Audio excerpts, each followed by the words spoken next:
No, it has been beautiful at the Oregon coast. Yesterday at Florence, they were in the 80s, and Lilac Hunter captured this picture. She said, beautiful sunset at 75 degrees last night. Beautiful conditions, Lilac. Thanks for sending that in.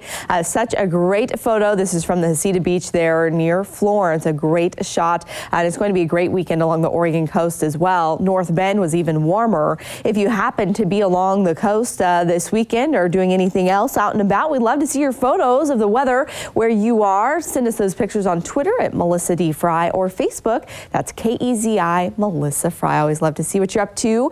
Out the coast yesterday, 86 degrees in North Bend, 81 in Florence. Here in the valley, we topped out about 85 in Eugene, even warmer in Roseburg. We made it back up to 93 yesterday. Warmest spot that was down in Medford at 95. Check out Bend though, completely different. Temperatures there only in the 60s yesterday. And the reason for that, they're not seeing the same weather pattern that we are here in Western Oregon. I'll explain why that is here in just a moment. But that high of 86 degrees, that is 7 above average for this time of year. Still not record setting though. That's 96 set back in 1975. Waking up to another day with clear skies here over Western Oregon, although you notice over the foothills of the Cascades, those are not clouds. It's actually smoke from the wildfires burning the Yellow Point near Cottage Grove and the Deception Complex there as you head up to Oak Ridge. Now those wildfires will continue to blow smoke into our air through the weekend, and our winds are going to continue to have that easterly component and even southeasterly here by this weekend. So it's likely we'll continue to see the smoke hanging around. Temperature's a little bit chilly though, 50 degrees right now for us. It's about normal for this time of year. Pressure continues to hold steady there, and the humidity is dropping. Now likely be back down around the teens here this afternoon.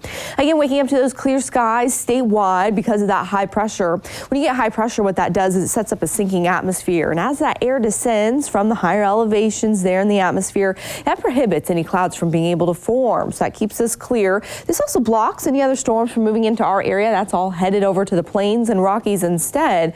It also brings up that warmer air from the south. On top of that, we're getting those east winds, that offshore flow, which continues to keep the coast clear. Not even a marine layer out there today, tomorrow, or any time until about Monday night into Tuesday morning will be the next time that we see some cloud cover, and eventually we should see some rain next week as well.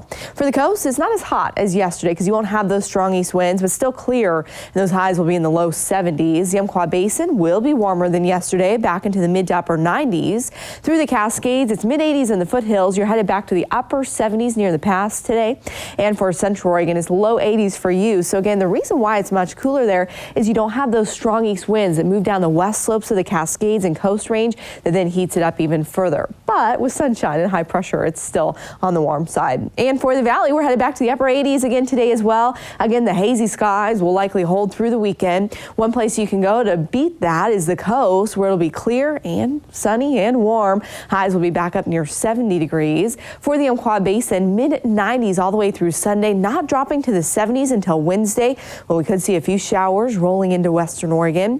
For the Cascades, it's low 80s through the weekend, eventually getting into the 60s by the middle part of the week. And for the Willamette Valley, nearly 90 degrees for the next 4-day stretch, eventually getting into the 70s starting Wednesday. And we too could get some raindrops here Wednesday night and Thursday.